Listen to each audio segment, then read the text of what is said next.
Garde les yeux ouverts encore un instant. Je veux que tu sois bien conscient de ce que tu fais. Tu es venu ici avec cette petite idée dans la tête. Peut-être que tu peux nier. Peut-être que ma voix ne te fera rien. Peut-être que tu vas écouter quelques minutes, sourire un peu, garder ton calme, garder ton contrôle et repartir comme si tu avais gagné. C'est adorable. Je ne vais pas te contredire tout de suite. Ce serait trop facile. Je préfère te laisser commencer avec cette confiance-là. Elle me plaît. Elle donne quelque chose à défaire lentement. Installe-toi. Pas comme quelqu'un qui abandonne. Pas encore. Installe-toi comme quelqu'un qui accepte simplement de jouer. Tu n'as rien à forcer. Tu n'as pas besoin de te convaincre que ça marche. Tu n'as pas besoin de faire semblant d'être hypnotisé. Je n'aime pas les efforts inutiles. Ce que je veux, c'est beaucoup plus simple. Je veux ton attention. Pas toute ta vie. Pas tout ton esprit. Seulement cette partie de toi qui est déjà là, en train de m'écouter, même pendant que tu essaies de garder une distance. Cette partie-là suffit. Elle est déjà à moi pour les prochaines secondes. Respire normalement. Ne cherche pas une respiration parfaite. Laisse ton corps faire ce qu'il sait faire. Pendant ce temps, ton esprit peut rester occupé avec sa petite résistance. Il peut dire « Je suis encore lucide ». Oui, bien sûr. Il peut dire « Je contrôle encore ». Environment. Il peut même dire « Elle n'a aucun effet sur moi ». Très bien. Laisse-le parler. C'est souvent quand l'esprit parle trop qu'il oublie de remarquer qu'il est déjà en train de suivre. Tu vois, résister demande du travail. Il faut surveiller ce que tu ressens, vérifier si tu lâches prise, te rappeler de rester tendu, maintenir cette petite posture intérieure qui veut prouver quelque chose. Écouter, au contraire, ne demande presque rien. Tu entends ma voix. Elle arrive jusqu'à toi. Elle occupe l'espace. Elle donne une direction à tes pensées sans leur demander la permission. Et pendant que tu crois simplement écouter, ton attention apprend mon rythme. C'est discret. C'est propre. C'est exactement comme ça que je préfère faire. Pas besoin de te brusquer. Je peux prendre mon temps. Plus je prends mon temps, plus ton esprit s'habitue à moi. Plus il s'habitue à moi, moins il trouve utile de se défendre. Regarde l'image mentale que je vais créer pour toi. Une pièce calme, une lumière sombre, presque rouge, comme une lune de sang filtrée à travers des rideaux lourds. L'air semble plus lent ici. Les sons extérieurs n'ont pas disparu, mais ils paraissent loin, sans importance. Tu es assis en face de moi. Tu gardes encore cette expression de quelqu'un qui veut montrer qu'il ne tombera pas si facilement. Je la remarque. Je ne la casse pas. Je la laisse exister pendant que je parle. Parce que chaque seconde où tu me regardes, chaque seconde où tu m'écoutes, chaque seconde où tu attends la suite, tu me donnes un peu plus de place. Et je prends cette place avec calme. Ta mâchoire peut se détendre légèrement. Pas parce que je l'ordonne. Parce qu'elle n'a plus besoin d'être serrée. Tes épaules peuvent descendre d'1 centimètre. Pas beaucoup. Juste assez pour que ton corps comprenne avant ton ego. Tes yeux peuvent devenir plus lourds, ou plus fixes, ou plus doux. Peu importe la forme que ça prend. Ce qui m'intéresse, c'est ce moment très précis où tu réalises que tu n'es plus en train d'écouter de l'extérieur. Tu es entre de danse. Même si tu prétends encore le contraire. Surtout si tu prétends encore le contraire. Tu peux garder une pensée sceptique dans un coin. Je ne suis pas pressée de te l'enlever. Elle va se fatiguer toute seule. Les pensées qui veulent résister sont rarement endurantes quand le corps commence à aimer ce qu'il ressent. Et ton corps commence à comprendre. Il comprend que ma voix ne crie pas. Elle n'a pas besoin. Elle s'approche, elle se pose, elle reste. Elle ne pousse pas la porte. Elle attend que tu oublies de la fermer. C'est plus élégant. Tu remarques peut-être déjà que ton esprit cherche moins à anticiper. Au début, il voulait savoir où j'allais. Il voulait deviner la technique, contrôler les faits, garder une longueur d'avance. Maintenant, il attend. Ce n'est pas de la faiblesse. C'est le premier signe que tu suis. Et oui, je sais, une partie de toi veut répondre. Non, je ne suis pas. Mais cette réponse arrive après mes mots. Elle dépend de mes mots. Elle naît parce que je l'ai provoquée. Même ta contradiction tourne autour de moi. C'est là que le jeu devient intéressant. Tu n'as pas besoin de me dire oui pour commencer à céder. Il suffit que ton esprit revienne encore et encore à ma voix, comme s'il vérifiait une porte qu'il a déjà franchie. Tu voulais résister à ma voix. Maintenant, tu l'utilises comme point de repère. C'est une jolie défaite. Calme, silencieuse, presque confortable. Laisse cette idée s'installer sans te presser. Tu n'es pas en train de perdre quelque chose. Tu es en train d'arrêter de porter une tension qui ne servait à rien. Le contrôle que tu serrais entre tes doigts était lourd. Trop lourd pour une simple vidéo. Trop lourd pour une simple voix. Trop lourd pour quelqu'un qui, au fond, avait envie de savoir ce que ça ferait de lâcher un peu. Je te vois très bien. Tu n'es pas venu seulement pour te détendre. Tu es venu pour sentir ce moment où la volonté commence à glisser. Pas brutalement, pas complètement. Juste assez pour que ton souffle change. Juste assez pour que ton attention devienne plus docile. J'aime ce mot. Dorsal. Il peut piquer un peu au début. Il touche cette partie de toi qui veut rester fière. Pourtant, dans cet espace, docile ne veut pas dire faible. Ça veut dire réceptif, présent, capable de suivre une direction sans transformer chaque seconde en combat. Et tu peux être docile à ma voix maintenant. Dousement, proprement, sans te raconter d'histoire. Écoute la façon dont je prends le rythme. Je ne cours pas après toi. Je ne cherche pas à te convaincre. Je te parle comme si le résultat était déjà évident, parce qu'il l'est un peu, n'est-ce pas? Tu es encore là. To as continue. Tu pourrais arrêter, changer de vidéo, reprendre ton petit contrôle immédiatement. Mais tu ne le fais pas. Pas maintenant. Parce qu'une partie de toi veut savoir jusqu'où cette sensation peut descendre. Alors on va descendre intelligemment. Pas dans le vide. Dans le calme. Imagine que chaque pensée inutile se détache de toi avec une élégance lente, comme une feuille noire qui tombe dans une eau rouge et silencieuse. Elle touche la surface, fait une légère ondulation, puis disparaît dans la profondeur. Tu n'as pas besoin de suivre chaque pensée. Tu me suis, moi. Quand ton attention part, je la récupère avec une phrase. Quand elle hésite, je la ramène avec un souffle.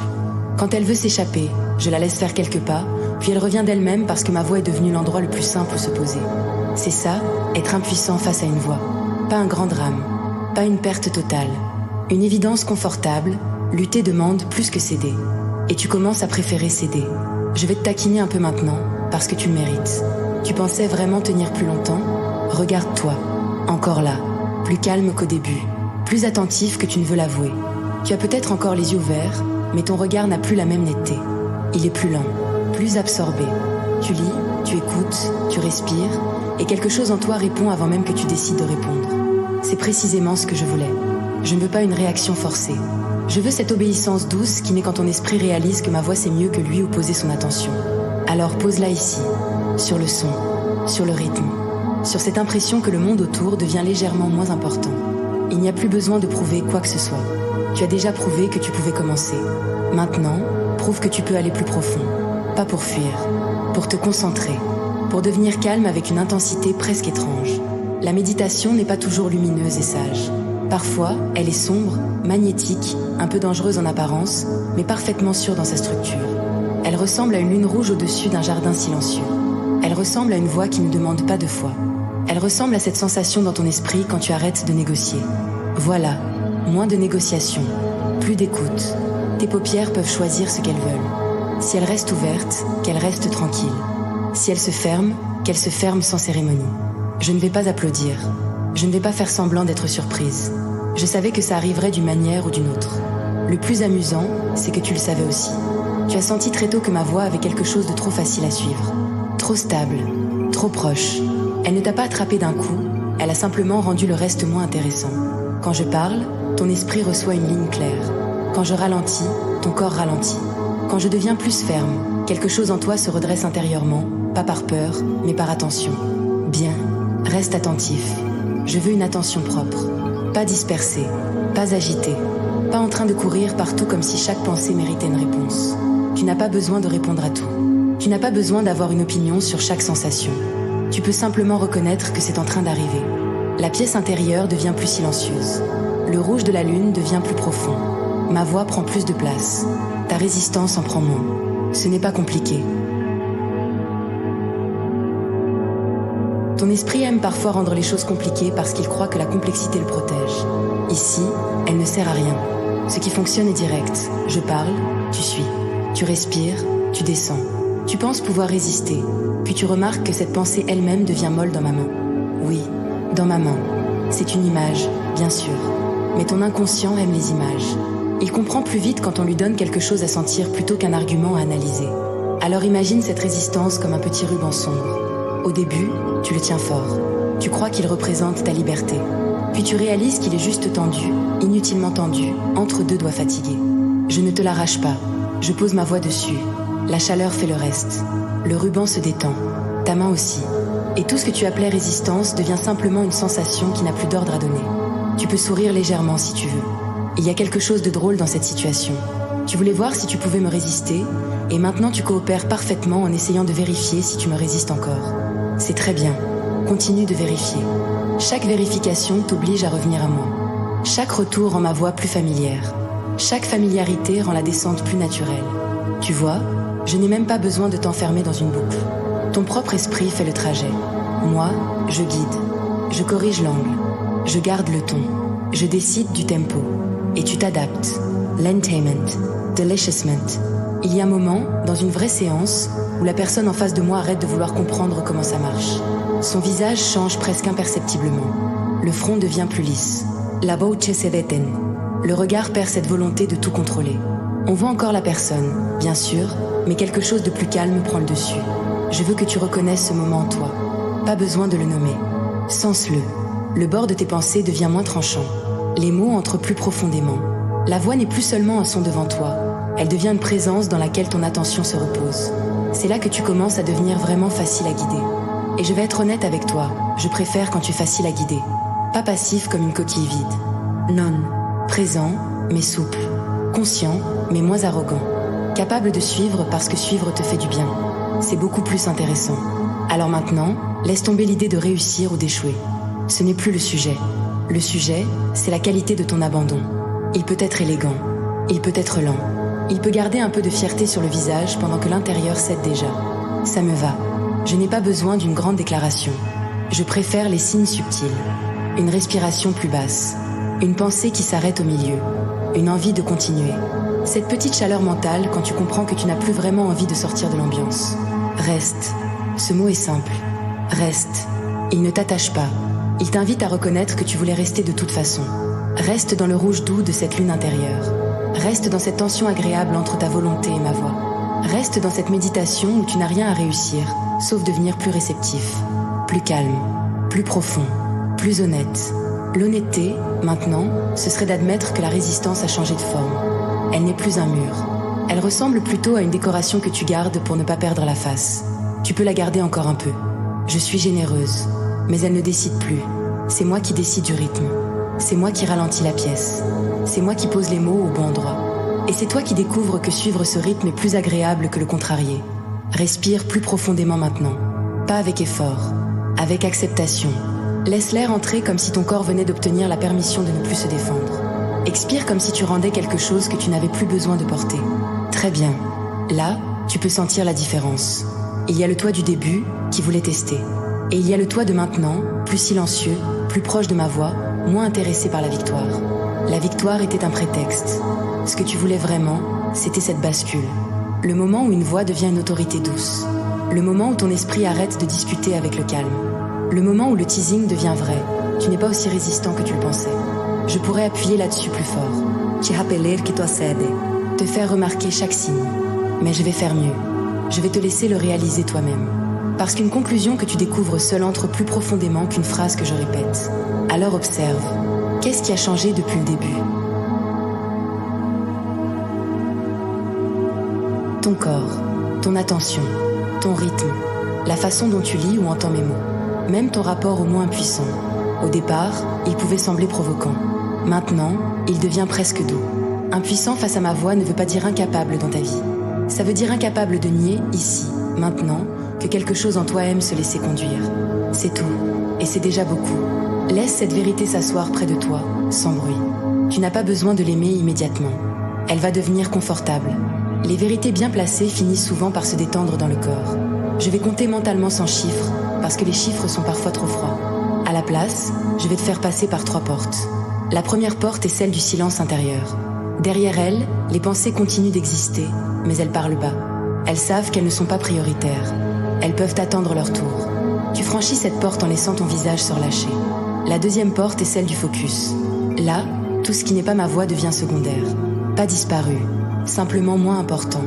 Comme un décor flou derrière un sujet net. Tu franchis cette porte en laissant ton attention se poser entièrement sur le fil de ma voix. La troisième porte est celle du consentement calme. Celle où tu n'as plus besoin de prétendre que tu résistais vraiment. Tu peux reconnaître que tu es resté parce que tu voulais cette sensation. Tu peux accepter d'être guidé parce que ça te fait du bien. Tu franchis cette porte maintenant. Sans spectacle, sans effort. Juste avec cette simplicité magnifique d'un esprit qui arrête de se raidir. Te voilà dans le centre de la séance. Plus besoin d'aller quelque part. Tu es arrivé. Ici, ma voix est lente mais ferme. Ici, ta respiration n'a pas besoin d'être surveillée. Ici, ton rôle est clair. Recevoir, suivre, laisser l'attention se dissoudre. Je vais te donner une phrase à garder, pas comme une boucle vide, mais comme une clé. Ma voix décide du calme. Laisse-la descendre une seule fois. Ma voix décide du calme. Voilà. Ne la répète pas mécaniquement. Sens plutôt ce qu'elle change. Elle place le calme sous mon autorité dans cet espace imaginaire. Elle permet à ton esprit de ne plus chercher 10 chemins. Elle crée une route unique. Et sur cette route, tu avances sans te presser. Tu peux sentir que la domination ici n'est pas bruyante. Elle n'a pas besoin d'humilier. Elle n'a pas besoin de forcer. Elle sait. Elle regarde. Elle attend le moment exact où tu comprends que son calme est plus puissant que ta tension. Ce moment est maintenant très proche. Peut-être déjà passé. Peut-être que tu es en train de l'écouter depuis l'autre côté sans t'en rendre compte. J'aime cette idée. Toi, pensant encore être au bord. Moi, sachant que tu as déjà traversé. Reste encore quelques respirations dans cette impression. Laisse l'ambiance lune de sang devenir plus douce, presque romantique. Le rouge n'est pas agressif. Il est chaud. Il enveloppe. Il colore le silence autour de toi. Mon regard imaginaire reste posé sur toi sans dureté. Je n'ai pas besoin d'être dure pour être dominante. La vraie dominance, ici, c'est la certitude. Je suis certaine que tu peux descendre. Certaine que tu peux suivre. Certaine que ton esprit préfère ma voix quand il arrête de se croire obligé de lutter. Et cette certitude devient contagieuse. Tu l'utilises. Tu la laisses remplacer la petite agitation du début. Maintenant, plus rien à prouver. Seulement cette méditation sombre, lente, propre, où tu découvres que céder peut être une forme d'intelligence. Tu as assez résisté. Je ne te demande pas ton opinion là-dessus. Je te le dis, tu as assez résisté. Tu peux garder ta force pour autre chose. Ici, elle n'est pas nécessaire. Ici, ce qui est demandé est plus fin. La capacité de sentir quand un combat est inutile et de choisir le calme avec élégance. C'est ce que tu fais maintenant. Et je suis satisfaite. Pas impressionnée. Satisfied. Il y a une différence. Je savais que tu pouvais finir par écouter correctement. Il suffisait de retirer le bruit autour de toi, phrase après phrase, jusqu'à ce que ton esprit n'ait plus qu'une évidence devant lui. Ma voix, ton souffle, le calme. Cette faiblesse délicieuse de la résistance qui n'a plus de carburant. Reste dans cette faiblesse-là un instant. Elle n'est pas dangereuse. Elle est reposante. Elle donne à ton système nerveux la permission de poser les armes. Tu n'as pas perdu. Tu as été amené. Guide. Pris par le rythme. Et finalement, oui, un peu vaincu par quelque chose de beaucoup plus doux que toi. Tu pourras revenir complètement dans un moment. Quand tu reviendras, tu garderas le calme, pas la lourdeur. Tu garderas la clarté, pas la confusion. Tu garderas peut-être aussi ce petit souvenir amusé. Tu pensais pouvoir résister plus longtemps. Maintenant, reprends doucement la sensation de ton corps, le poids de tes mains, la position de tes épaules, la pièce autour de toi, l'air sur ta peau. Ne te précipite pas. Une sortie propre est aussi importante qu'une entrée profonde. Ton esprit se rassemble avec fluidité. Ton corps retrouve de l'énergie claire. Ta respiration devient plus fraîche. Et quand tu seras complètement revenu, tu pourras ouvrir les yeux plus nettement, bouger un peu, reprendre ton contrôle habituel. Mais garde une chose, une seule. La prochaine fois que tu entendras ma voix, ton esprit se souviendra peut-être qu'il n'a pas besoin de faire semblant si longtemps. Parce que maintenant, tu sais, tu peux essayer de résister. Mais tu sais déjà comment ça finit.